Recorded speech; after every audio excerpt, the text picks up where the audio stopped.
dulu itu iblis itu ya, itu rupanya punya nama-nama penyebutan di setiap langit. Jadi langit pertama, kedua, ketiga, keempat, kelima, keenam, ketujuh, itu iblis itu punya nama, bukan hanya iblis. Kalau di langit pertama namanya Abid, kemudian ketika di langit kedua namanya Zahid, di langit ketiga namanya Arif, orang yang mengenal Tuhannya. Di langit keempat namanya Wali. Saking apa ya, saking taatnya itu. Sebelum Adam diciptakan. Di langit keempat namanya Wali. Ya, dikenalnya sebagai waliullah. Di langit kelima, iblis itu dikenalnya sebagai At-Taqi, orang yang bertakwa, takut kepada Allah. Di langit keenam dikenalnya dia sebagai Khazin, penjaga istana surga. Di langit ketujuh dikenal namanya Azazil. Wa fil lauhil mahfudi iblisun. Nah, di lauhil mahfud namanya dikenal iblis. Kenapa disebut iblis? Wa huwa ghafilun an akibati amrihi.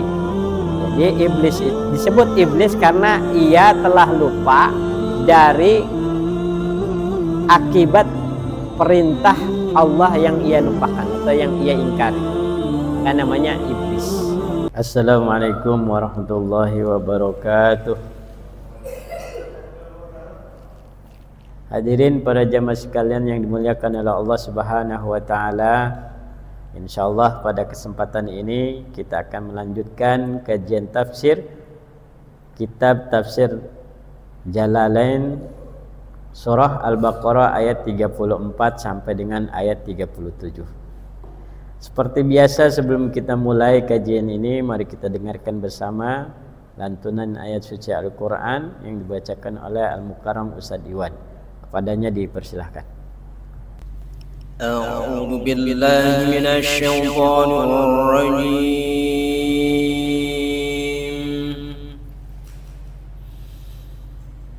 Bismillahirrahmanirrahim.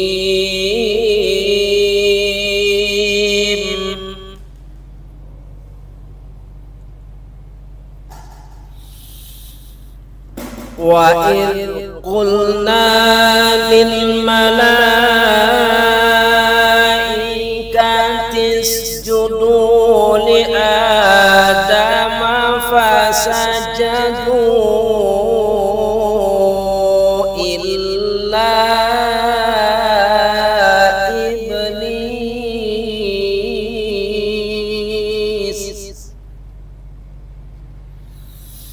aba wastakbar wa kana minal kafirin.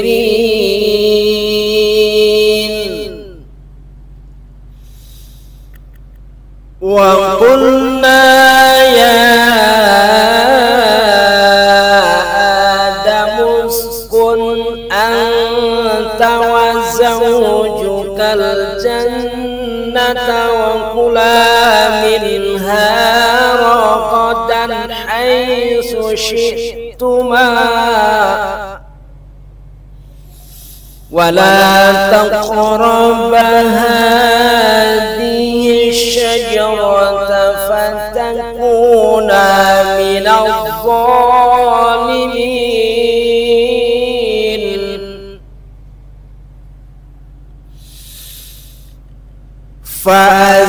فأزلهما الشيطان عنها فأخرجهما مما كانا فيه وقلنا اهبطوا بعضكم لبعض عدو ولكم في الأرض مستقر ومتاع إلى حين.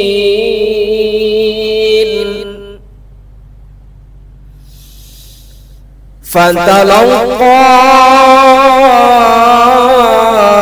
آدم من ربه كلمات فتاب عليه إنه هو التواب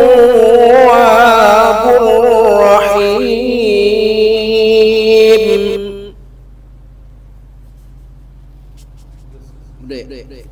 Sadaqallahul azim.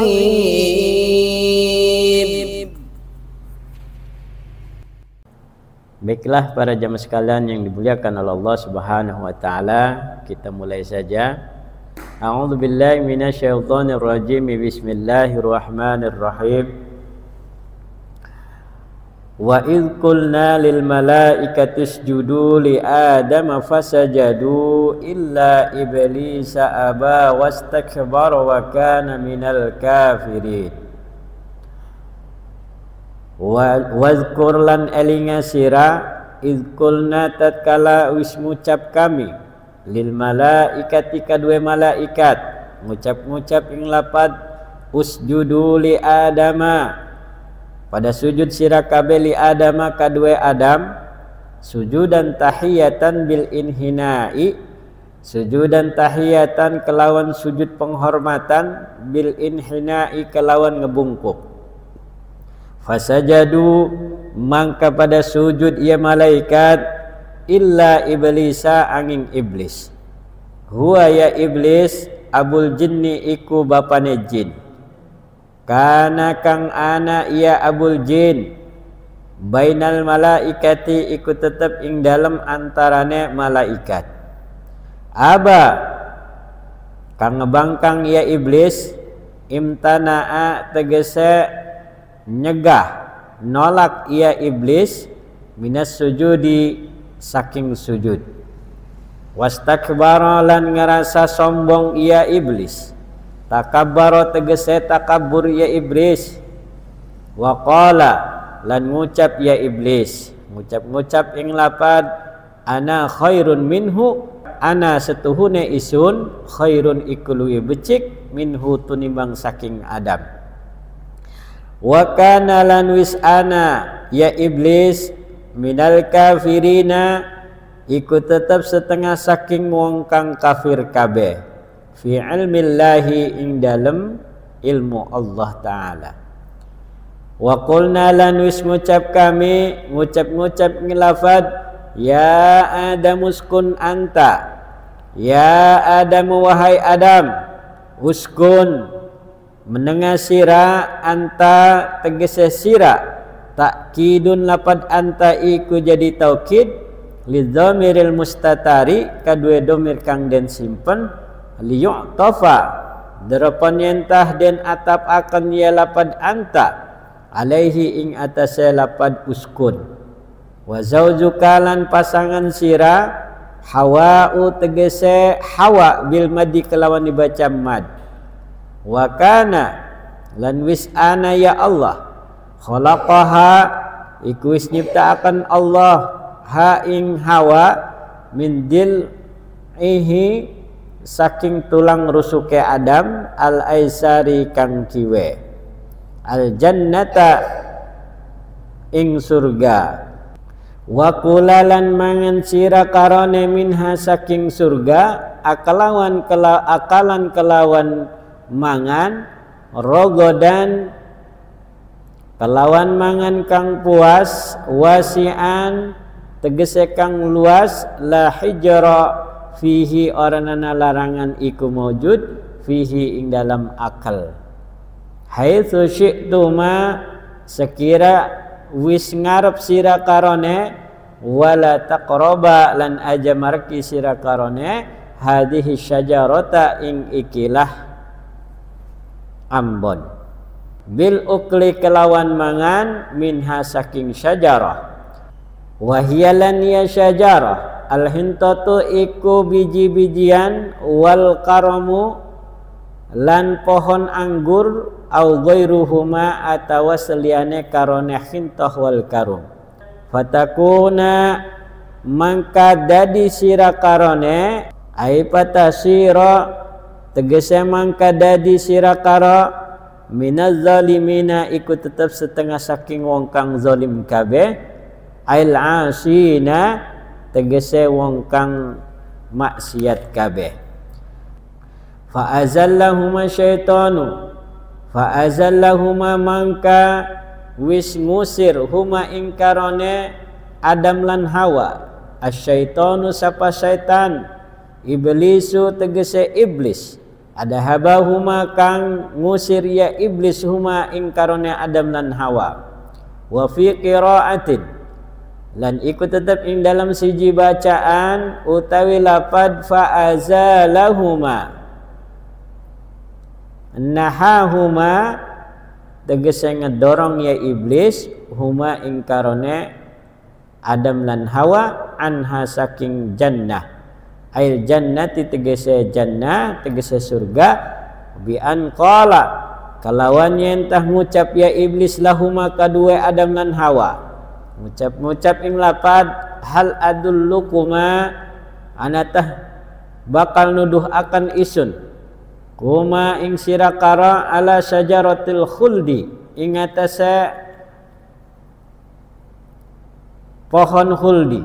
Wa qasamahuma lan ngucap sumpah ya iblis huma ing karone Adam lan Hawa billahi kelawan Allah, annahu setuhune iblis lahuma kadue karone Adam lan Hawa laminan nasihina iku yakti setengah saking wong kang nasihati kabeh. Fa akala mangka mangan ia karone Adam lan Hawa minha saking sajarah. Fa akhrajahuma mangka ngetokaken Allah huma ing karone Adam lan Hawa mimma saking barang kana kang wis ana ya karone ya Adam lan Hawa fihi iku tetep ing dalem barang minan naimi nyatane saking pirang-pirang nikmat. Wa qulna lan ngucap kami ngucap ing lapad ihbitu metua sira kabeh ilal ardi maring bumi, ai antuma tegese sira karo bimastamaltuma kelawan barang kang wis cumantel sira karo alaihi ing atase barang min dzurriyyatikuma nyatane saking anak cucu sira karo. Ba'dukum utawi sebagiannya sira kabeh, ai ba'du dzurriyyati tegese sebagiannya anak cucu, li ba'din kadua setengahe aduwun iku musuh, aduwun iku dadi musuh min dulmi ba'dikum saking kedoliman sebagiannya sira kabeh ba'don ing sebagian kang liyan. Walakum lan iku tetep kadua sira kabeh fil ardi ing dalam bumi mustaqarrun utawi tempat tetep, ai maudhi'u qararin tegese panggonan tetep, wa mata'un lan kesenangan ma tatamatta'una bihi tegese barang kang gawe sesenengan sira kabeh bihi kelawan barang min nabatiha nyatane saking tumbuhannya ard ilahinin tumeka maring waktu, ilahinin tumeka maring waktu kang den tentuaken, ai wakti inkidai ajalikum tegese waktu entek ke pirang-pirang ajale sira kabeh. Fatalaqa mangka nerima Adamu sapa Adam min rabbihi saking pangerene Adam kalimatin ing pirang-pirang kalimat, alhamahu tegese ngeilhamaken Allahu ing Adam iyaha ing iyahe kalimat, wa fi qiraatin lan ing dalam siji bacaan binasbi Adama kalawan nginasebaken lapad Adam, wa rafi kalimatin lan ngeropaaken lapad kalimatin, ai ja'ahu tegese wis teka iya Allahu ing Adam, wa hiya lan iya kalimat Rabbana zalamna anfusana al ayata iku lapad Rabbana zalamna anfusana al ayata ing ayat, Rabbana artinya Rabbana dut pangeran kami, zalamna wis dolim kami, anfusana ing pirang-pirang awak-awakan kami, al ayata maring akhir ayat. Fada'a mangka ngedoa ia Adam biha kelaw, fada'a mangka ngedoa ia Adam lan Hawa biha kelawan kalimat. Fataba mangka nerima taubat ya Allah alaihi ing atas Adam qabla taubatihi ing dalam sedurunge taubate Adam. Innahu ing setuhune Allah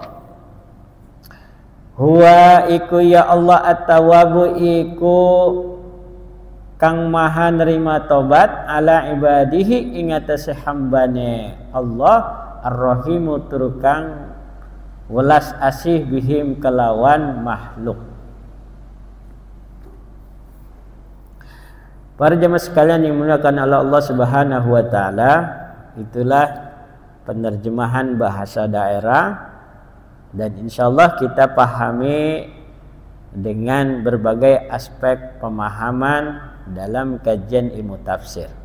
Ayat 34 sampai dengan ayat 37 ini bercerita tentang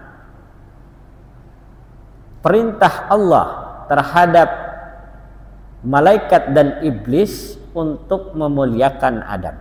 Mengapa? Mari kita simak pada pembahasan kajian ilmu tafsir kitab tafsir Jalalah. Wadkur wa id qulna lil malaikati isjudu li Adama, dan ketika Allah memerintahkan kepada malaikat untuk bersujud kepada Adam, fasajadu illa iblisa, maka para malaikat sujud terkecuali iblis. Jadi Allah memerintahkan kepada malaikat dan iblis untuk sujud kepada Adam, tapi iblis tidak bersujud kepada Adam.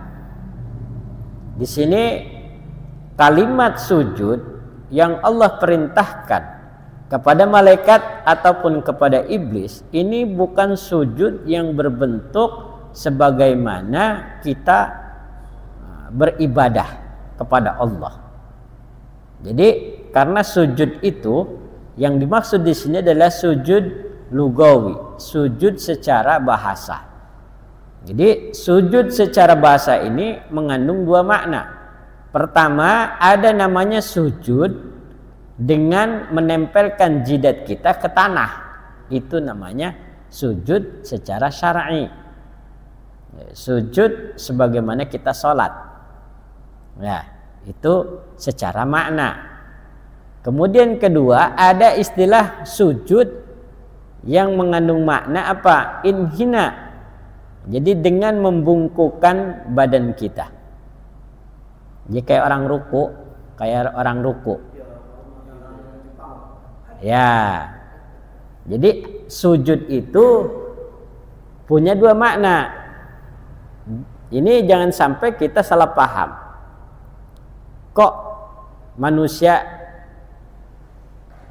diperintahkan sujud kepada manusia? Jadi bukan Allah memerintahkan manusia beribadah kepada manusia, bukan. Nah, ini makna sujudnya adalah sujudan tahiyatan bil inhina'i, sujud penghormatan dengan cara membungkuk. Nah, ini sama dengan ketika umat-umat terdahulu di zaman Nabi Yusuf. Dulu saudara-saudaranya Nabi Yusuf itu diperintahkan untuk sujud kepada Nabi Yusuf, termasuk ayahnya Nabi Yusuf yaitu Yakub alaihissalam. Ya, itu ketika kebenaran atau kejadian yang begitu panjang, ya, ketika itu Nabi Yusuf anggaplah sudah melewati masa-masa ujian terberatnya di masa hidupnya. Singkat cerita, Nabi Yusuf diangkat menjadi bendahara kerajaan saat itu. Nah, setelah menjadi bendahara kerajaan, anggap saja beliau termasuk orang yang memiliki jabatan tinggi di dalam sebuah kerajaan. Nah, ketika itu diundanglah saudara-saudaranya yang merasa saat itu saudara-saudaranya bahwa Nabi Yusuf telah wafat, padahal Nabi Yusuf belum wafat. Gitu. Atas qudratullah, ya, atas ketentuan Allah, Nabi Yusuf diangkat derajatnya menjadi bendahara kerajaan. Anggaplah kalau zaman sekarang mah apa? Sekretaris negara, iya, atau menteri keuangan, iya, punya jabatan tinggi, sehingga ketika kebenaran itu ada, disitulah saudara-saudaranya Yusuf yang merasa menganiaya dulu merasa sangat malu semalu-malunya, gitu kan? Malu dengan perlakuannya ketika Nabi Yusuf diceburkan ke dalam sumur dan hendak dibunuh, ini gitu. Ya, begitu menghinakan Nabi Yusuf, tapi ketika Nabi Yusuf ternyata masih hidup bahkan menjadi orang yang mulia, gitu, malah saudaranya bukan mendapatkan penghinaan sebagaimana mereka menghinakan dulu, kan gitu. Dibalik, dijamu. Ketika datang ke Mesir, ya, dijamu dengan baik, diberi makan, bahkan pulangnya dikasih pesangon, bekal, karena masa itu lagi masa peceklik, ya, lagi masa krisis. Nah, sandang pangan itu susah, makanya sama Nabi Yusuf dibekali, bahkan nih gandum dan sejenisnya, bawa ke negeri kamu, gitu ya. Padahal itu adalah saudaranya. Maka disitulah ketika kebenaran itu muncul, nah, saudara-saudaranya Yusuf termasuknya ayahnya sujud di hadapan Nabi Yusuf dengan cara membungkukkan, gitu. Jadi iya, bukan sujud meletakkan jidat ke tanah, bukan, tapi sujud dengan membungkukkan badan, gitu. Memang di sini dikatakan di dalam kitab Tafsir Munir, ya, jadi dikatakan bahwa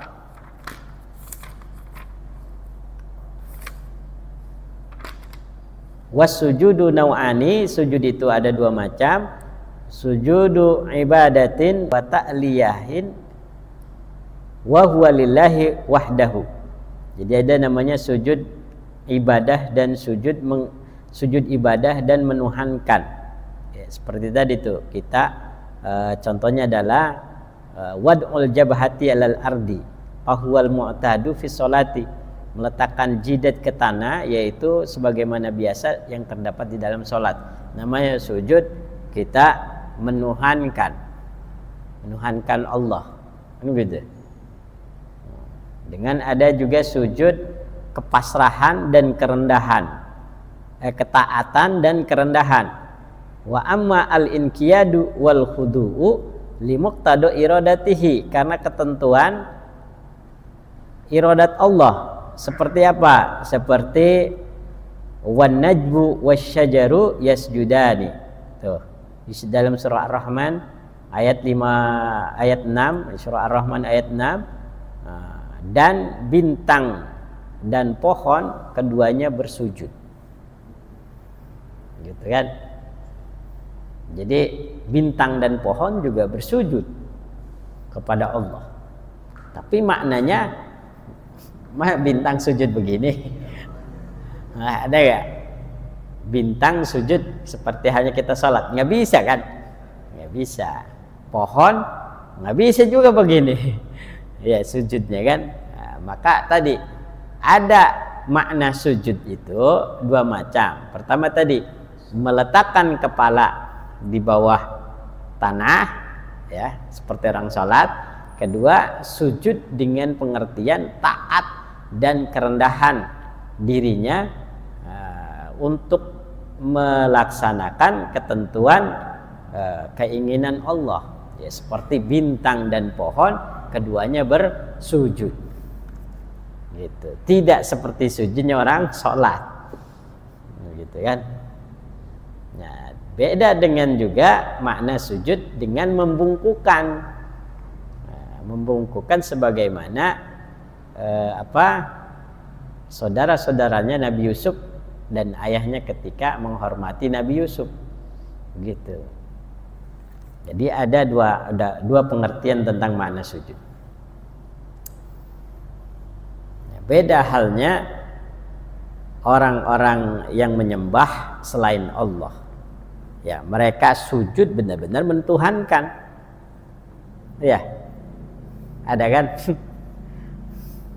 Ya, orang yang menyembah selain Allah sujud kepada manusia sekaligus menyembah manusia, menyembah berhala, gitu kan? Menuhankan selain Allah.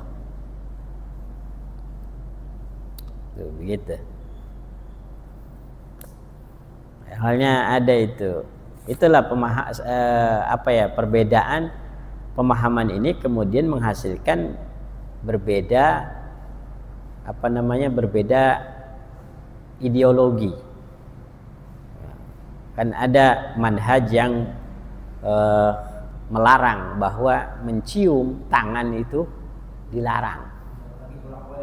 Iya, apalagi diciumnya bolak-balik. Waduh. Iya. Langsung ditarik, ya.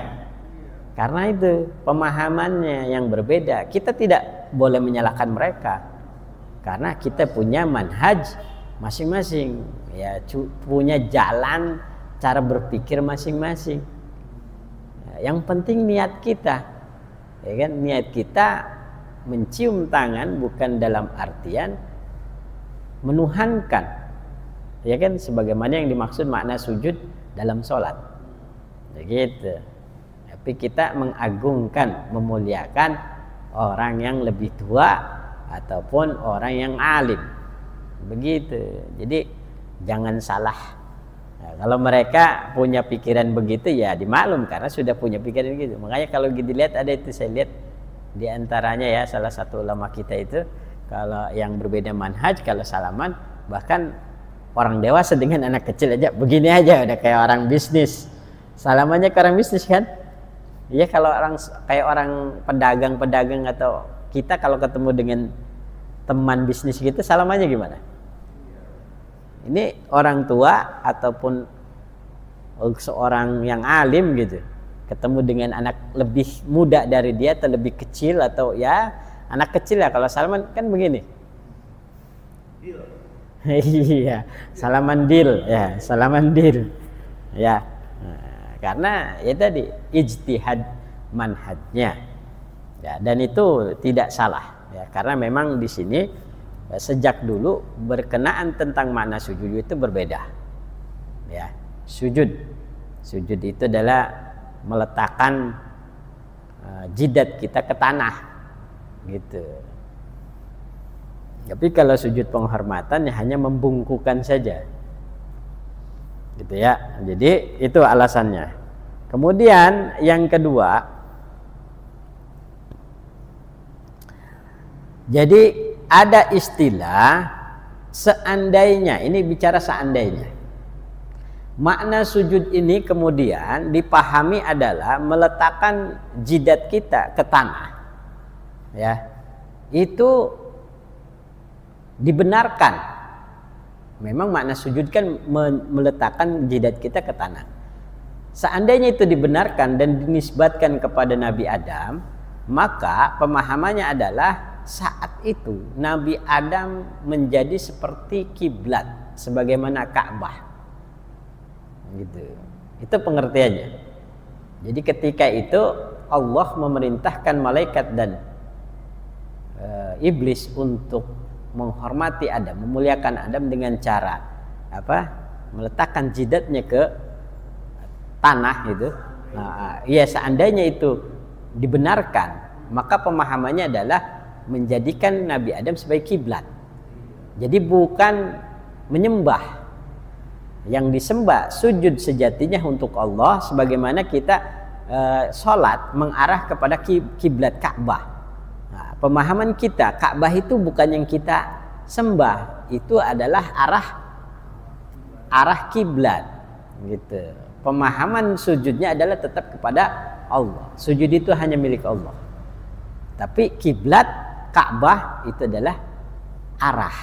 Nah, ini pemahaman agama lain terhadap agama kita terkadang-kadang salah kaprah dan bahkan memahaminya melenceng. Nah, bahwa orang Islam juga menyembah batu, menyembah Ka'bah, begitu kan? Nah, padahal tidak demikian. Ka'bah itu adalah arah. Nah, begitu. Jadi sama dengan pemahaman tadi, jika sujud dimaknai dengan meletakkan jidat ke tanah, nah, maka Nabi Adam saat itu adalah sebagai arah kiblat sujudnya para malaikat dan iblis. Ya, karena saat itu belum ada makhluk selain mereka. Gitu. Jadi hanya itulah. Karena ini ternyata saya baca memang ada perbedaan pendapat ulama. Tapi pemahamannya seperti itu. Bagi kita sebagai golongan Nahdlatul Ulama memahaminya sujud yang dimaksud adalah tahiyatan bil inhina'i. Jadi sujud penghormatan dengan membungkuk, sebagaimana membungkuknya saudara-saudaranya Yusuf, ayahnya Yusuf kepada Yusuf. Begitu. Itu pemahaman Nahdlatul Ulama. Nah, tapi di kalangan yang lain ternyata memahaminya enggak begitu. Sujudnya seperti sujudnya orang sholat. Nah, maka pemahamannya adalah bukan menyembah, diperintahkan bukan menyembah Adam. Adam hanya sebagai arah kiblat. Gitu, arah kiblat sebagaimana Ka'bah. Tetap menyembahnya kepada Allah. Itu. Memang itu ada dua pendapat.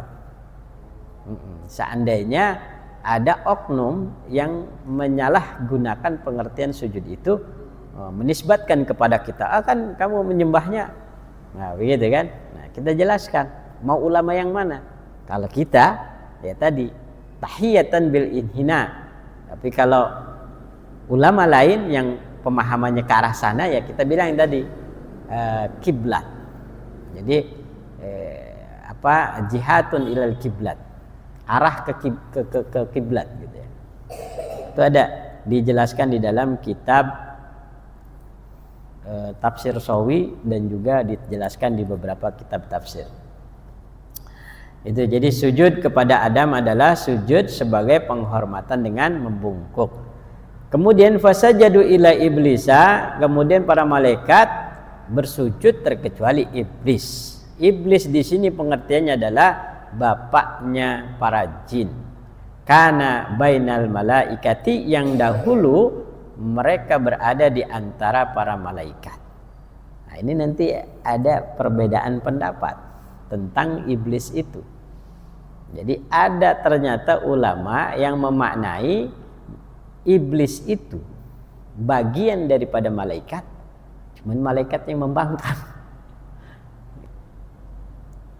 Aba wastakbara, iblis ini kemudian membangkang atau menolak untuk bersujud kepada Allah dan merasa besar dengan mengatakan bahwa ana khairun minhu. Jadi ditanya iblis itu ditanya, kenapa kamu membangkang, tidak mau bersujud kepada Adam. Nah, ini disinggung di beberapa ayat yang lain ya, di beberapa ayat yang lain, misalnya di dalam surah Al-A'raf. Di dalam surah Al-A'raf ayat 11 sampai 12 bunyinya, walaqad khalaqnakum summa sawwarnakum summa qulna lil malaikati isjudu li adama fasajadu illa iblisa lam yakum minas sajidin. Sungguh kami benar-benar telah menciptakan kamu Adam, kemudian kami membentuk tubuhmu, lalu kami katakan kepada para malaikat, bersujudlah kamu kepada Adam. Mereka pun sujud, tetapi iblis enggan. Ia tidak termasuk kelompok yang bersujud. Nah, di ayat berikutnya qala ma mana'aka alla tasjuda id amartuka. Allah berfirman, apakah yang menghalangimu sehingga kamu tidak bersujud ketika aku menyuruhmu? Nah, kata Allah. Kemudian dijawab oleh iblis, qala ana khairum minhu. Iblis menjawab, aku lebih baik daripada dia. Engkau khalaqtani min narin wa khalaqtahu min tinin. Engkau menciptakanku dari api, sedangkan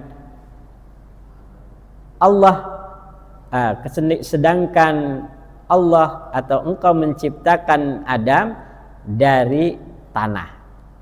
Itu salah satu alasan kenapa iblis tidak mau menghormati Adam, tidak mau memuliakan Adam, tidak mau bersujud kepada Adam karena dirinya merasa lebih mulia penciptaannya. Dia dari api, Adam dari tanah. Iya, begitu kan? Itu salah satunya. Iblis tidak mau bersujud kepada Adam atau menghormati Adam karena dia merasa lebih baik dari sisi penciptaannya. Itu salah satunya.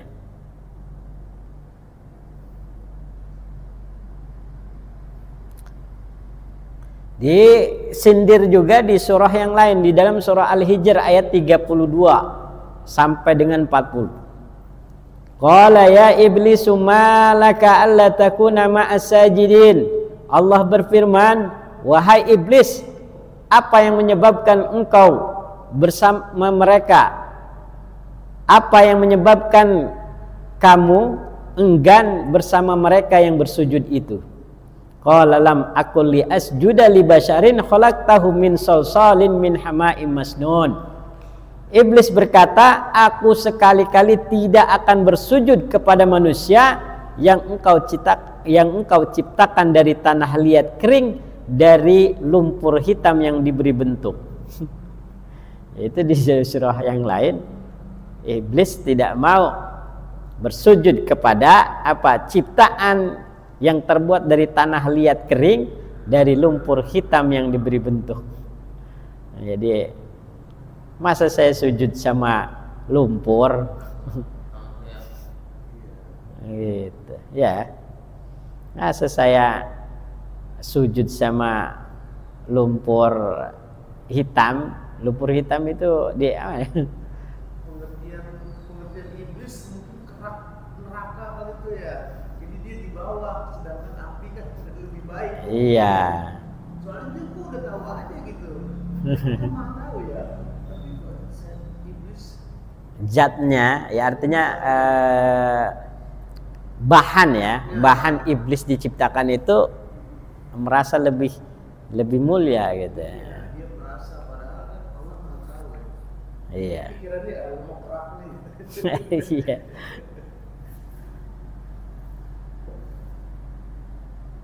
Ya, disinggung juga di surah yang lain. Di dalam surah Al-Isra ayat 61 sampai dengan 64. Wa idh qulna lil malaikati isjudu li adama fasajadu illa iblis qala asjudu liman khalaqta tinan. Ingatlah ketika kami berfirman, ketika Allah berfirman kepada para malaikat, sujudlah kamu semua kepada Adam. Mereka pun bersujud, tetapi iblis enggan. Iya, iblis berkata, apakah aku harus bersujud kepada orang yang engkau ciptakan dari tanah?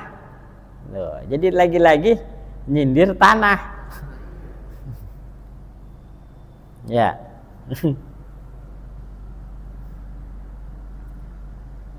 Jadi yang hal begitu menjadi kuat alasan-alasan kenapa dia tidak mau bersujud. Disinggung lagi di dalam surah Al-Kahfi tadi itu ayat 50. Wa idz qulna lil malaikati isjudu li adama fasajadu illa iblis kana minal jinni fafasaqa an amri rabbih afatattakhidunahu wa dzurriyyatahu awliya'a min duni wa hum lakum aduwwum bi'sal zalimina badala.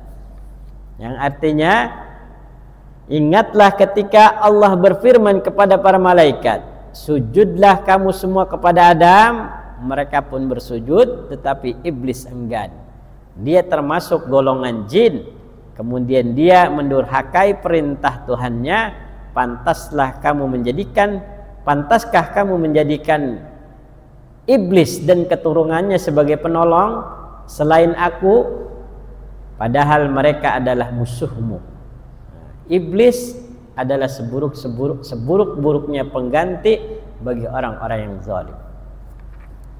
Jadi kalau saya baca di dalam kitab Tafsir Shawi, ayat-ayat ya atau kisah iblis tentang pembangkangannya terhadap perintah Allah ini ada pada 7 tempat atau pada 7 surah ya. Jadi wa qurrirat qissatu iblisa fi sab'ati mawadi'a. Kisah iblis ini diulang pada 7 tempat atau 7 ayat, 7 surah. Pertama fil Baqarati di surah Al-Baqarah yang kita baca tadi. Kemudian wal A'rafi di surah Al-A'raf.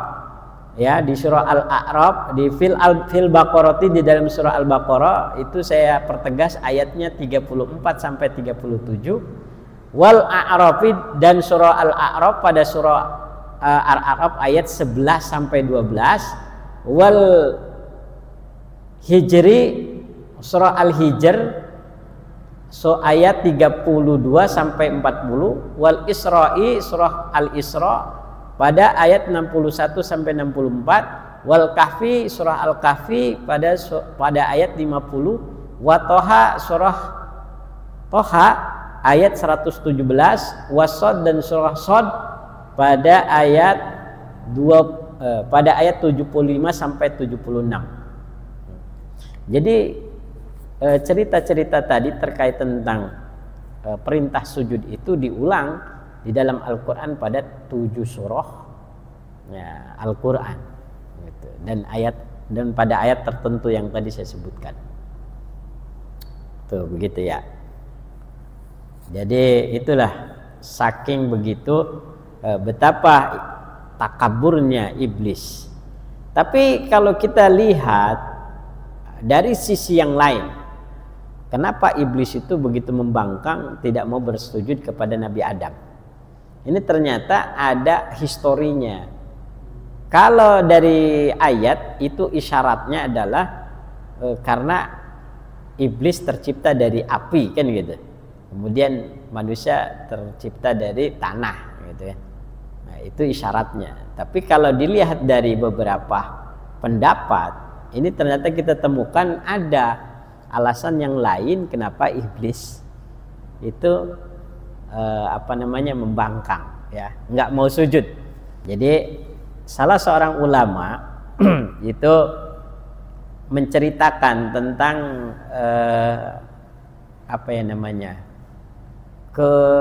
kehebatan iblis di masa ketika Nabi Adam belum diciptakan. Kata di dalam kitab Tafsir Shawi dikatakan ada ungkapan pengetahuan ya dari siapa? Dari Ka'ab. Qala Ka'ab inna iblisal la'ina kana khazinal jannati arba'ina alfasanah. Jadi iblis itu dulu sebelum Nabi Adam diciptakan itu pernah menjadi penjaga surga selama 40.000 tahun. Ini coba kita bandingkan, misalnya kita sebagai pejabat negara, kita profesinya anggaplah jadi kepercayaan ke presiden ya untuk menjaga istana selama 40.000 tahun. Umurnya kita berarti jutaan tahun ya. Ini misal. Jadi nanti akhirnya kita akan menyimpulkan, oh iblis wajar sombong. Begitu kira-kira. Nanti kesimpulannya ke sana, iblis itu sombong wajar. Kalau dilihat dari riwayat yang lain, pertama iblis itu dulu sebelum Adam diciptakan itu pernah menjadi penjaga surga selama 40.000 tahun. Itu satu. Kedua, iblis juga pernah wa ma'al malaikati samanina alfasanatin. Iblis pernah bersama dengan para malaikat, ya artinya kongsi lah ya, kerjasama selama 80.000 tahun. Nah, tadi 40.000 tahun, sekarang 80.000 tahun. Ya udah 120.000 ya. Nah, kemudian wa wa'adal malaikata atau wa wa'dal malaikati 20 alfasana. Iblis juga pernah menjadi penasehat malaikat selama 20.000 tahun. Penasehat. Ini anggap kalau kita di pemerintahan pernah jadi penjaga istana, pernah menjadi apa namanya? Iya, penjaga istana surga kan? Pernah juga kongsi dengan malaikat. Pernah masukin berarti ya? Masukin ke dalam surga. Enggak, cuman ngejangga aja, iya. Terus pernah juga menjadi penasehat malaikat, malaikat ente tugasnya ke sana, ente tugasnya ke sana. Awas. Tuh jagain tuh para jin. Kan saat itu kan jin yang di bumi kan dihuni oleh jin kan. Ya itu kan iblis itu juga sama ikut mengawasi. Mengawasi jin. Iya, mengawasi jin yang tinggal di bumi itu, ya kan? Makanya menjadi penasihat para malaikat. Woi. Sebelum Adam ada, jin udah menempati bumi. Iya. Pernah menjadi penasihat malaikat selama 20.000 tahun. Kemudian wasayyadal karobina salasina alfasanatin. Ya, jin juga iblis juga pernah menjadi pemimpin malaikat-malaikat muqarrabin. Malaikat muqarrabin itu malaikat yang paling dekat dengan Allah di arsy. Di arsy. Di arsy itu di atas langit ke-7. Anggaplah pernah menjadi pemimpin malaikat-malaikat muqarrabin, malaikat yang paling dekat dengan Allah. Pernah jadi pemimpin. Terus wasayyadar ruhaniyina alfasanatin. Pernah juga menjadi pemimpin malaikat ruhani. Malaikat ruhani itu ya malaikat yang tidak kasat mata, ya kalau termasuknya malaikat apa? Malaikat kan ada istilah ar-ruh, maknanya malaikat Jibril, ya kan? Ya, pernah juga menjadi malaikat ruhani. Ruhani itu ya malaikat yang ya, dalam pemahamannya itu apalah ya istilah-istilah ruh itu kan malaikat Jibril termasuknya. Pernah jadi pemimpin itu juga malaikat ruhani. Ya, selama 1000 tahun. Wa tafa haulal arsy, dan iblis juga pernah mengelilingi sekitar arsy.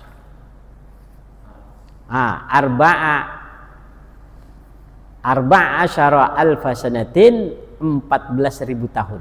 Ars itu apa? Arsy itu singgasana Allah. Berarti dia udah iblis ini berarti udah tatapan muka dengan Allah gitu. Enggak.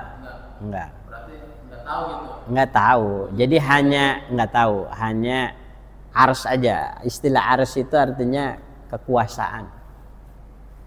Jadi kalau dipahami dengan sudut pandang manusia ya semacam kerajaan. Sudut pandang manusia, tapi kalau pemahaman detailnya enggak. Bukan begitu, karena Allah tidak bertempat sebagaimana manusia. Jadi di luar dimensi manusia lah. Nah, dia nggak bisa. Ini nanti ikhtilaf ulama lagi ntar, karena kan terkait tentang arsy itu, ya itu perdebatan ulama. Bagi kita nih yang ideologinya Nahdlatul Ulama tidak bisa memahami arsy itu adalah sebuah tempat. Itu adalah maknanya kekuasaan. Ya. Jadi otak kita sebatas memahami ini aja. Ini kan ceritanya kita lagi memahami pengetahuan dari Ka'ab nih. Tapi lagi-lagi tadi kita boleh kritis. Ini sumbernya dari mana? Dari Ka'ab. Nanti yang bertanggung jawab Ka'ab yang menyampaikan. Itu ulama tafsir. Dari kalangan ya sebelum ini saya belum baca lagi dari kalangan mana, tapi setidaknya ini diambil dari kitab tafsir Sawi, ya kan? Setidaknya itu menjadi tanggung jawab Imam Sawi karena beliau yang mencantumkan pemahaman ini. Entah dari mana. Udah kita stop sampai di situ aja. Nah, soalnya belum saya dapatkan referensi yang lain. Ini sebenarnya siapa sih, dari siapa begitu ya? Riwayat kita mah hanya tadi pada akhirnya memaklumi iblis itu kemudian menjadi sombong.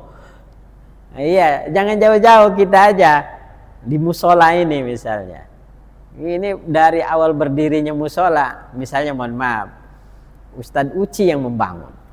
Kalau nggak ada Ustadz Uci, ini musola nggak bakaran berdiri. Sampai dengan Ustadz Uci sudah berdiri dibagusin sampai dari tanah sampai ujug-ujug ya ada pendatang baru datang. Kayak saya misalnya. Ustadz Uci ujung-ujungnya disuruh hormat sama saya. Gimana perasaan Ustadz Uci? Ya ini kita lagi memahami secara manusiawinya. Analoginya. Kira-kira Ustadz gimana? Mau nggak ngormatin saya? Ujung-ujung datang pendatang baru atas atas ketidaktahuan Ustadz Uci. Ujung-ujung suruh ngormatin saya. Nggak tahu Ustadz Uci, nggak tahu saya, nggak tahu. Sekarang bilang siapa lu? Iya. Saya datang, tapi Ustadz Uci nggak tahu kalau saya itu siapa. Ujug-ujug ada yang ngebilangin, misalnya Pak Farhad, Ustadz Uci, sama dia coba cium tangan. Ujug-ujug begitu misalnya. Kira-kira Ustadz Uci gimana perasaan? Ntar dulu. Gitu. Ini kan manusia kan. Kalau Allah yang memerintahkan udah hak. Ya udah hak, kalau Allah yang memerintahkan udah hak. Jadi nggak usah ada istilah membangkang kan begitu. Tapi iblis membangkang, nggak mau. Iya, kalau dengar-dengar dia pernah nempatin surga, makanya dia diusir dari surga. Bukan nempatin, tadi penjaga surga. Iya. Dia diusir dari jabatannya. Iya, bisa begitu. Yang tadi itu dibahas, dia itu khazinal jannah, penjaga surga. Makanya saya sengaja tadi ceritakan dari riwayat Ka'ab ini, kemudian kita memahami wajar nggak iblis itu jadi sombong. Cuman yang nggak wajarnya adalah perintah Allah. Kalau perintahnya Pak Farhad nyuruh Ustadz Uci ngormatin saya belum dikatai apa-apa, wajar lah Ustadz Uci ngebangkang ke Pak Farhad, ya kan? Tapi kan ini mah perintah dari Allah langsung. Iya. Nah, itulah yang kemudian tidak wajar. Nah, kalau di dalam Al-Qur'an menjadi perintah, ya kan? Menjadi urusan perintah gitu. Maka manusia tidak boleh menolaknya. Apapun yang Allah sampaikan dalam Al-Qur'an, taati semua. Jangan sampai kita seperti iblis. Membangkang, ya. Ya, kalau perintahnya masih datang dari Pak Farhad, dari Ustadz Iwan, dari saya misalnya, boleh aja ngebangkang ya. Bisa aja saya salah. Ya, artinya kan dari riwayat iblis ini ya pernah tadi itu ya pernah ngejaga surga, pernah memimpin malaikat, pernah jadi penasihat malaikat, pernah juga menjadi pemimpin malaikat karobin, ruhaniyin, pernah mengelilingi arsy. Coba ujug-ujug datang pendatang baru, makhluk bernama manusia namanya Adam, ya kan? Suruh sujud. Ya. Gimana? Waduh, saya ini gimana? Malaikat gimana itu? Hah? Iblis atau jin kalau sama malaikat? Selepel. Iya, satu tingkatan. malaikat itu diperintahkan taat. taat. Taat. Iya. Kalau malaikat tidak apa namanya, tidak bertanya lagi, udah sujud aja, udah sami'na wa ata'na, udah. Allah menyampaikan didengar, Allah memerintahkan dilaksanakan, udah. Kali iblis ada protesnya dia. Nah, gitu itu tar dulu. Gitu kan. Belum. Baru penjaga doang ya. Hah? Iblis itu cuma penjaga. Penjaga aja, pernah menjadi penjaga surga. Jadi belum pernah ada Di dalam surganya enggak. malaikat yang ada di dalam surga. Enggak juga. Adam doang ya. Adam aja yang pernah. Makanya si iblis ini menggoda Adam ini dari luar surga ya. Dari pintu surga. Dipanggil. Dam bahasa kitanya mah, dam sini. Iya, kan iblis kan udah dilaknat sama Allah saat itu. Jadi dia hanya bisa dari pintu surga itu. Ibaratnya, tapi di sini tak saya baca ya di dalam kitab Tafsir Sawi, ini memang ada perbedaan pendapat. Jadi iblis ketika menggoda Adam itu, anggap pertama iblis awalnya sudah tidak mau bersujud kan kepada Adam, kemudian Allah melaknatnya. Nah, sudah dilaknat oleh Allah, maka timbullah sebuah perjanjian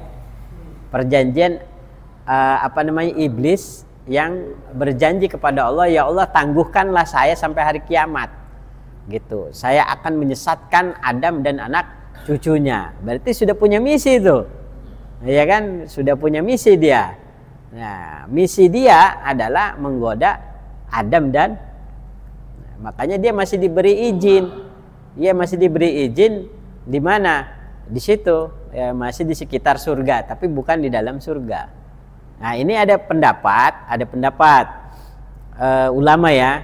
Ada pendapat ulama itu beberapa. Pertama, dia menggoda Adam itu ya dari pintu surga itu dengan cara memanggil, akhirnya Adam dan Hawa keluar, kemudian disampaikan lah, karena malaikat kan iblis kan tahu bahwa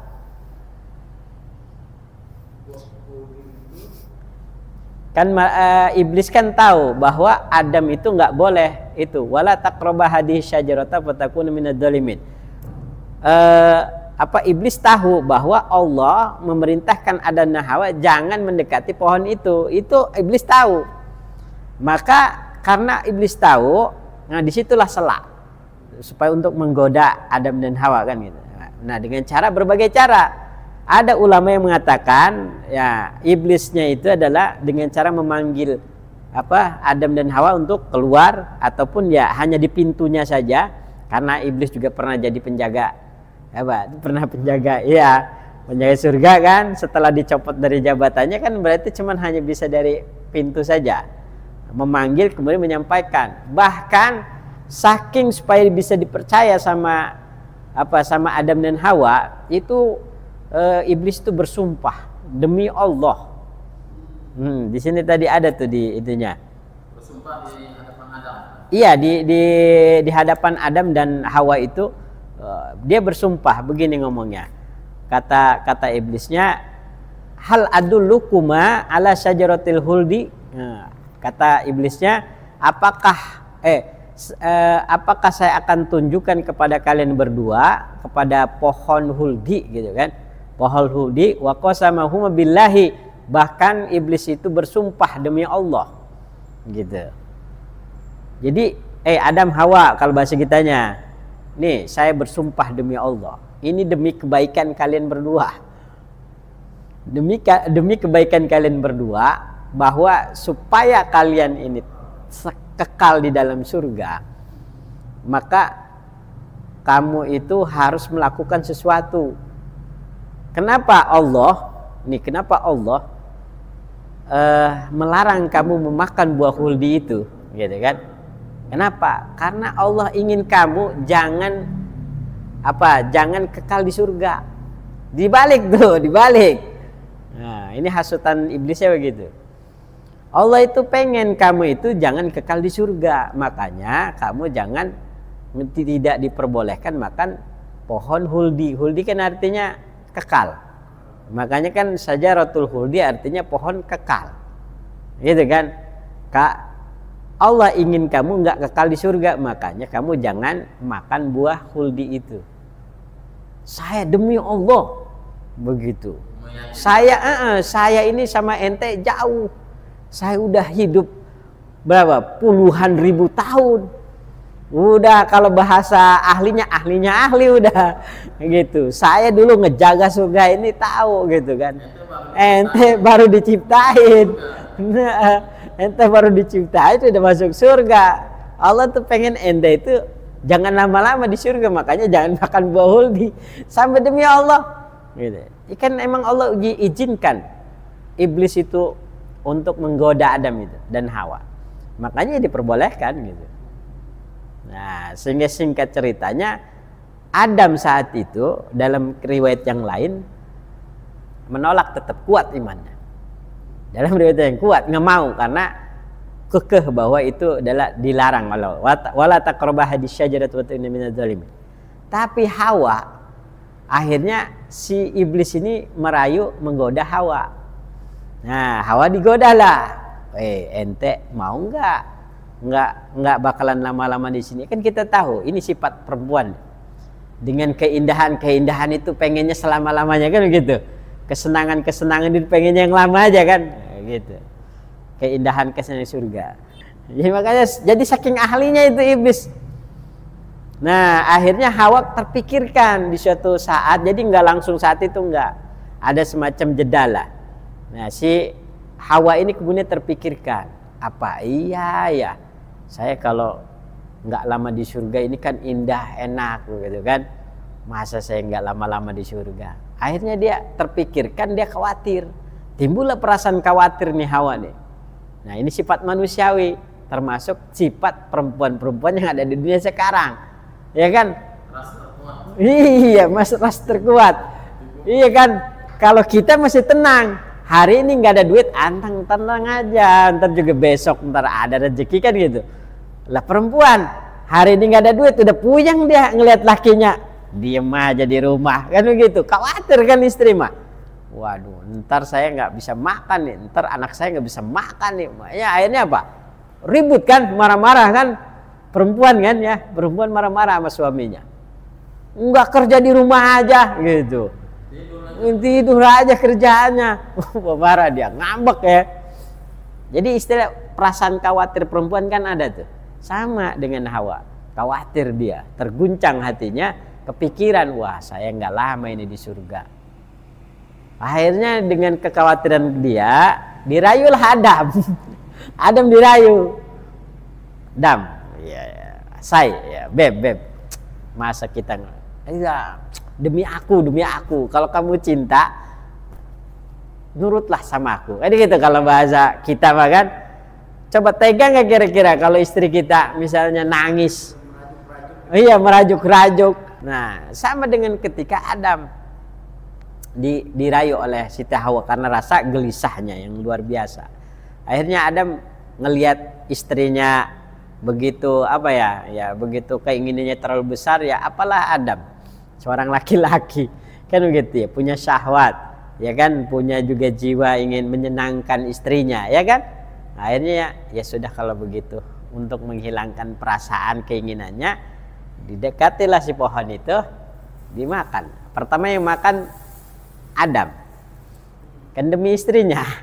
Keluarlah, ini belum keluar, begitu dimakan baru Hawa keluar. Nggak lama baru Adam keluar jakun. Satria mengatakan ini yang jakun ini kan, nah, perempuan buah dada, tuh gitu. Nah, setelah itu barulah di situ ceritanya. Nah, apa di dalam Al-Qur'an ya, memang itu tadi ceritanya udah mewakili ayat yang lain ini sebenarnya.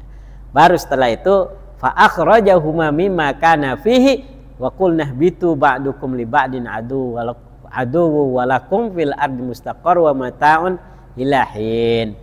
Tuh, baru setelah itu apa? Disitulah keberhasilan iblis dalam menggelincirkan Adam dari nikmat yang Allah berikan. berupa surga. Udah.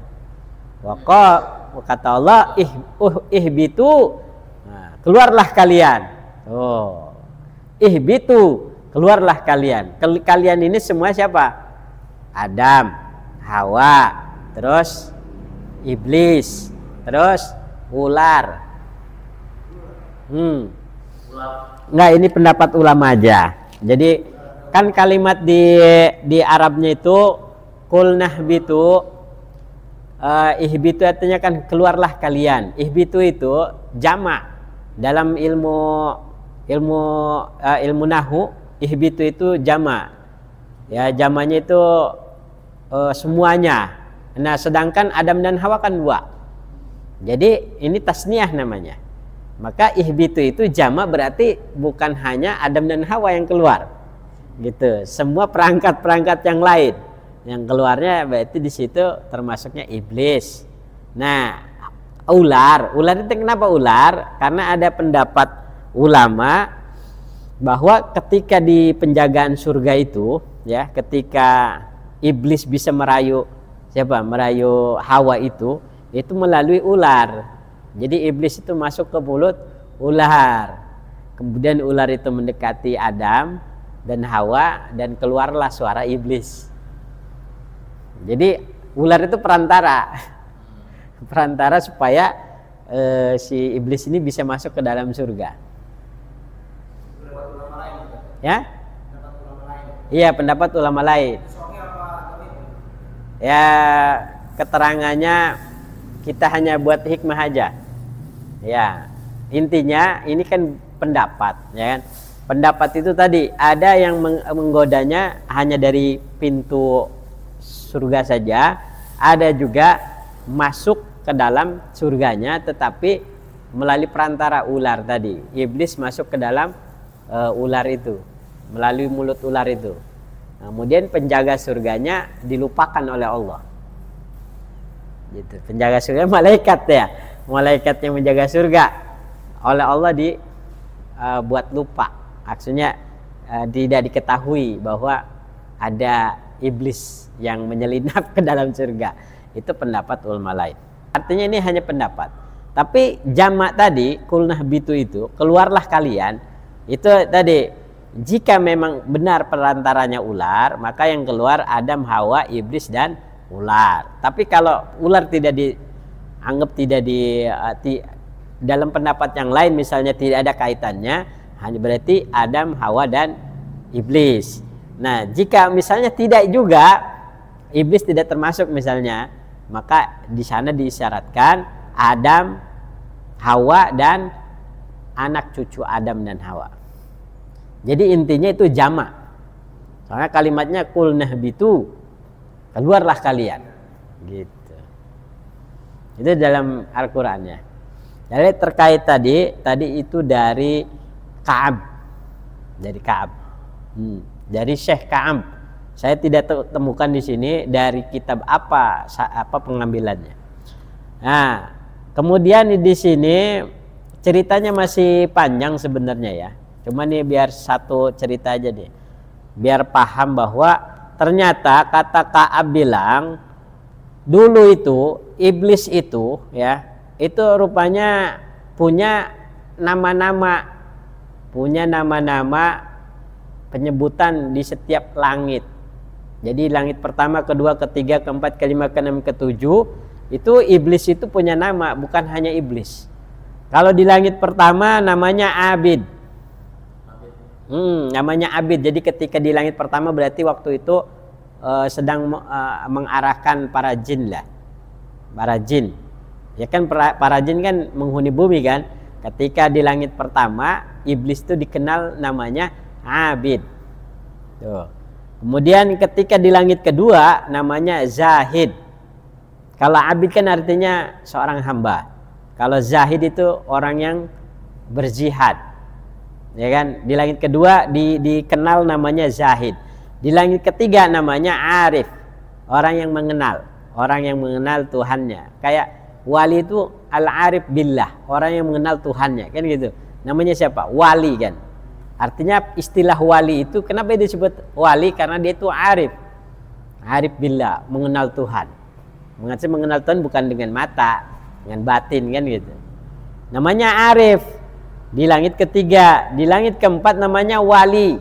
Ya wali kayak wali kalau kita Syekh Abdul Qadir Jailani kan waliullah kan. Nah, di langit keempat iblis juga dikenalnya sebagai waliullah. Saking apa ya? Saking taatnya itu. Sebelum Adam diciptakan. Di langit keempat namanya wali. Ya, dikenalnya sebagai waliullah. Di langit kelima, iblis itu dikenalnya sebagai at-taqi, orang yang bertakwa, takut kepada Allah. Artinya taat kepada Allah, menjauhi larangan Allah. Iblis tuh, orang bertakwa juga berarti dikenal di langit ke-5. Di langit ke-6 dikenalnya dia sebagai khazin, penjaga istana surga. Penjaga istana atau penjaga surga tadi. Dikenalnya khazin. Khazin. Di langit ke-7 dikenal namanya Azazil. Nah, di langit ke-7 iblis itu dikenal namanya Azazil. Kita sering dengar itu nama Azazil. Di langit ke-7. Wa fil lauhil mahfud iblisun. Nah, di lauhil mahfud namanya dikenal iblis. Jadi iblis itu nama yang dikenal di lauhil mahfud. Di lauhil mahfud itu ya di catatan. Inilah lauhil mahfud. Iblis namanya. Kenapa disebut iblis? Wa huwa ghafilun an akibati amrihi. Jadi iblis itu disebut iblis karena ia telah lupa dari akibat perintah Allah yang ia lupakan atau yang ia ingkari. Maka namanya iblis. Nah, dari gambaran riwayat tadi, kalau kita pahami bahwa jika benar yang diceritakan oleh Syekh Ka'ab ini, maka kita bisa katakan iblis itu wajar sombong, wajar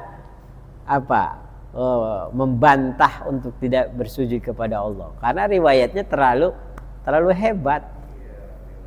Dikenal di langit pertama, di langit kedua, di langit ketiga sampai ke-7. Hebat, orang hebat. Dia ada hawa nafsu nggak sih? Ya? Antara iblis itu punya hawa nafsu kayak seperti manusia atau seperti malaikat? Enggak, kalau malaikat kan enggak punya hawa nafsu. Kalau iblis itu ya isinya nafsu semua. Nah, kalau malaikat tidak punya hawa nafsu, kalau iblis isinya nafsu semua. Manusia dua-duanya ada. Nafsu ada, akal ada. Maka nafsu dikendalikan oleh akal. Begitu kan? Itu makanya adil. Iya. Jadi kalau kita lihat sejarah itu bahwa sebenarnya ada kewajaran. Tapi kalau kita kembali ke takdir, ya mungkin sudah takdirnya begitu. Kalau tidak begitu, ya tidak ada kehidupan. Adam nggak jadi turun ke bumi. Ya kan masih di surga. Nggak ada yang, ya coba kalau kita kembali ke dalam kudratullah ya.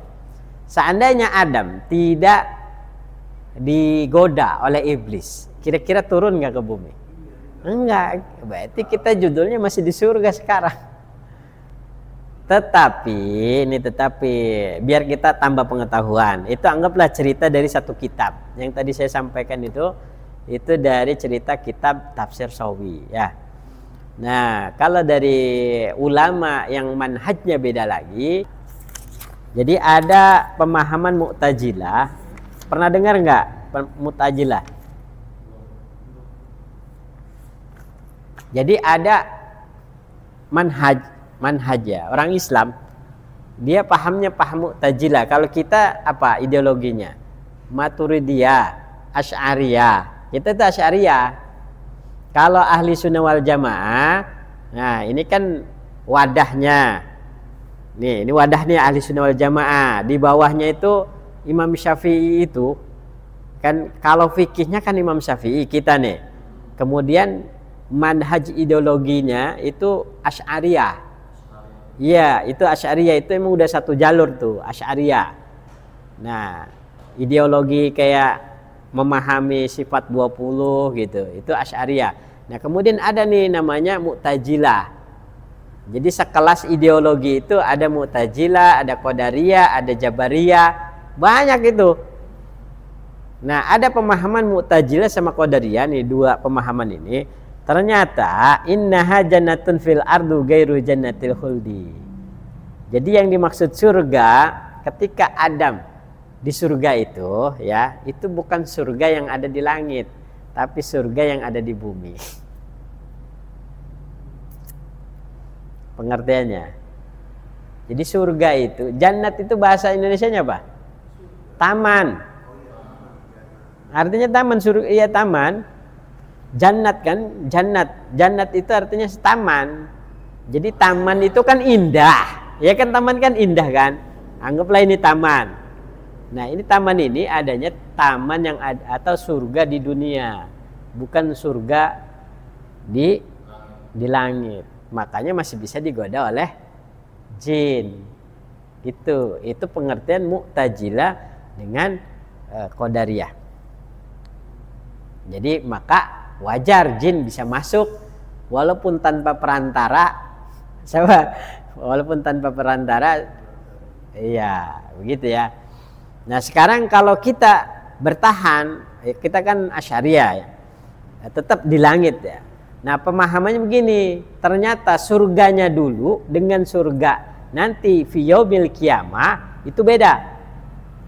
Maksudnya bedanya apa? Bedanya aturannya. Kalau surga dulu dengan surga nanti fi yaumil qiyamah, kalau fi yaumil qiyamah yang kemarin saya jelaskan, enggak ada istilah surga. Kalau kita sudah di surga ada istilah ditarik lagi. Ya kan, keluar masuk gitu kan? Enggak ada. Pokoknya kalau orang udah di surga selama-lamanya. Makanya Nabi Adam surga kok bisa turun ke bumi? Coba. Ya kan? Surga yang mana? Kayak gitu kan?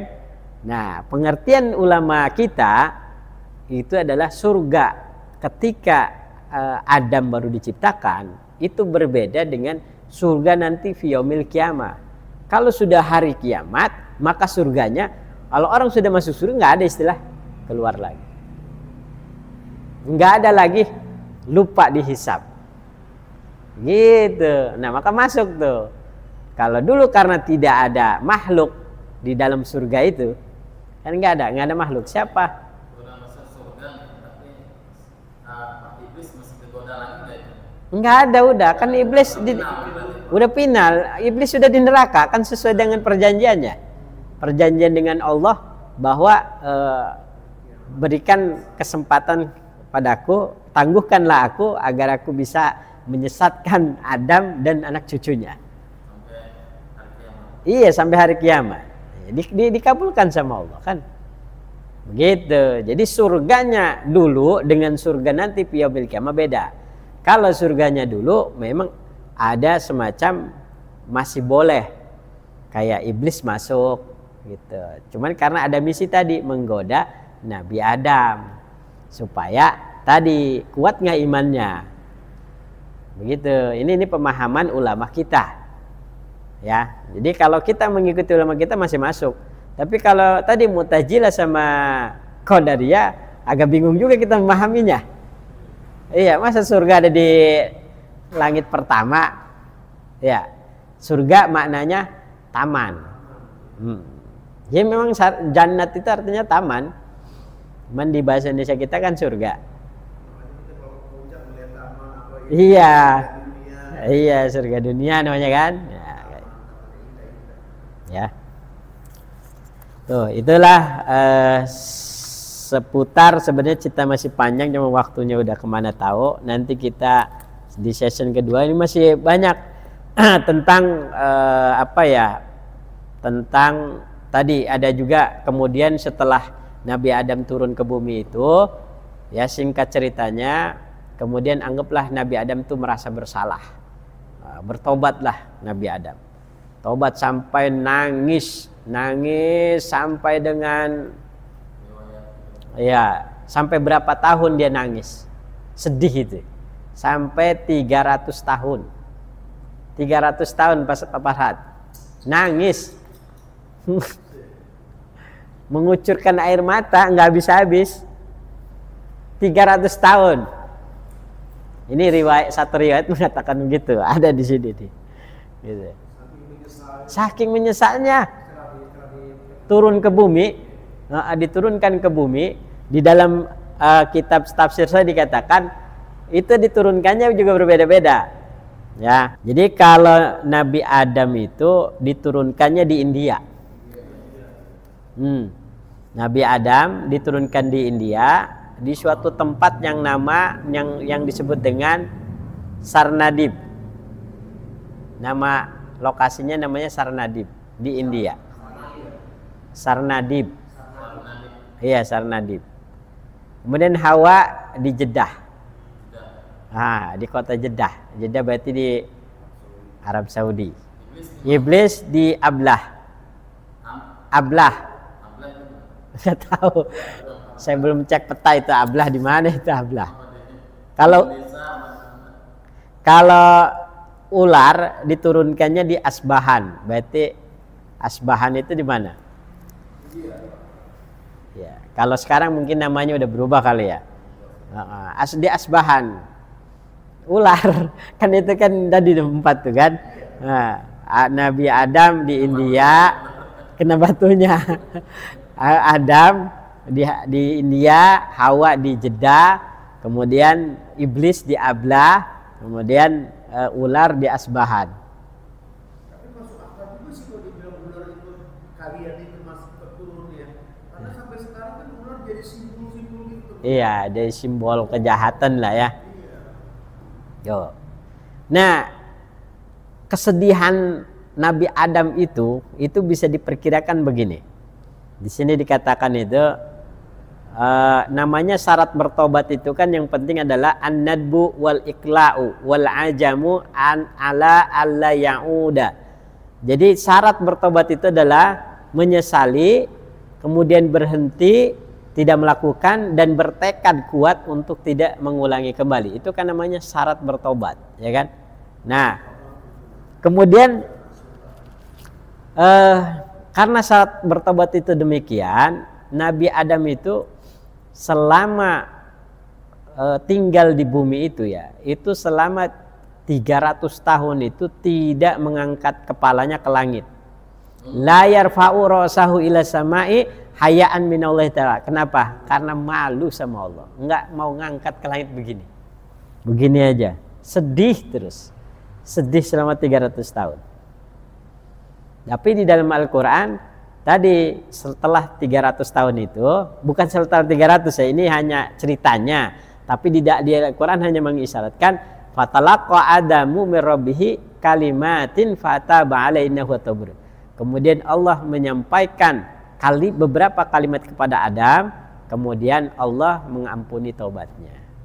Gitu. Jadi Allah menerima taubat Nabi Adam. Tapi dalam riwayat Nabi Adam sedih selama 300 tahun dan bahkan tidak mau mengangkat kepalanya ke langit karena malu. 300 tahun. Dikatakan juga, diriwayatkan ya dalam satu cerita, wa qad qila law anna dumu'a ahlil ardi jumi'at lakanat dumu'u Dauda aktsara. Jadi kalau diperkirakan air mata penduduk bumi jika dikumpulkan ya, air mata penduduk bumi semuanya jika dikumpulkan itu lebih banyak air matanya Nabi Daud. Nabi Daud. Ya, karena dalam sejarah Nabi Daud juga pernah berdosa. Dalam sejarah itu ada isu Nabi Daud itu mengambil istri orang. Mengambil istri orang. Itu ada di cerita, bahkan lebih parah lagi di cerita Bible. Nabi Daud itu. Jadi Nabi Daud punya kesalahan ya. Anggaplah kesalahan ya, bersifat manusia gitu, mengambil istri orang gitu. Wallahu alam bagian bagaimana, tapi intinya itu sebuah dosa besar Dari dosa itu Nabi Daud menyesali, nangis sejadi-jadinya. Nah, di sini dikatakan kalau dikumpulkan air mata di muka bumi ini, lebih banyak kan air matanya Nabi Daud, saking menyesali perbuatannya. Begitu. Walau anna dumu'a Dauda ma'a ahlil ardi jumi'at lakanat dumu'u adama aksaro. Jadi kalau dikumpulkan air matanya Daud beserta penduduk bumi, jika dikumpulkan maka lebih banyak air matanya Nabi Adam. Penduduk bumi air matanya lebih banyak air matanya Nabi Daud. Kalau dikumpulkan penduduk bumi dengan Nabi Daud, air matanya nih, air mata penyesalannya digabungkan, maka lebih banyak air mata penyesalannya Nabi Adam. Iya, yang dikumpulkan maksudnya air mata kesedihannya, air mata penyesalannya. Ya, itu tadi dikatakan 300 tahun sedih, nggak mau naik, ngangkat kepalanya ke langit, malu sama Allah. Itu ya, riwayat mengatakan. Itu cerita yang saya jumpai di Tafsir Shawi, ya memang alhamdulillah banyak juga ini. Saya perhatikan begitu luas juga ya, memahami 3 ayat tapi jauh kemana-mana ya. Ternyata dibaca, ya pengetahuan lah. Ya tadi sifat namanya sejarah itu kita tidak bisa mengatakan itulah yang terbenar, tidak bisa. Kenapa? Karena sejarah datang dari manusia. Yang paling benar adalah apa yang ada di dalam Al-Quran. Jadi kalau sudah dia masuk bagian ayat Al-Quran maka sudah pasti benar, begitu. Tapi terkait sejarah, ya kan, sejarah ini kan sejarah kan yang menulis adalah manusia, maka bisa jadi salah, bisa jadi meleset, bisa jadi mendekati kebenaran. Jadi tidak bisa sejarah itu menjadi rujukan. Tapi untuk memahami ayat Al-Quran tadi diperlukan juga tadi pendekatan sejarah, supaya lebih masuk ke dalam pikiran kita, itu bisa dipahami. Itu saja pada sekalian ya. Jamnya ada jam 7:30 ya. Mulainya jam 6 ya. Baiklah pada jam sekalian yang dimuliakan oleh Allah Subhanahu wa taala, jam 7:30 kita akhiri. Tidak ada pertanyaannya soalnya ada jam 7:30. Demikian akhirnya saya ucapkan wallahu muwaffiq ila aqwamit thoriq. Wassalamualaikum warahmatullahi wabarakatuh.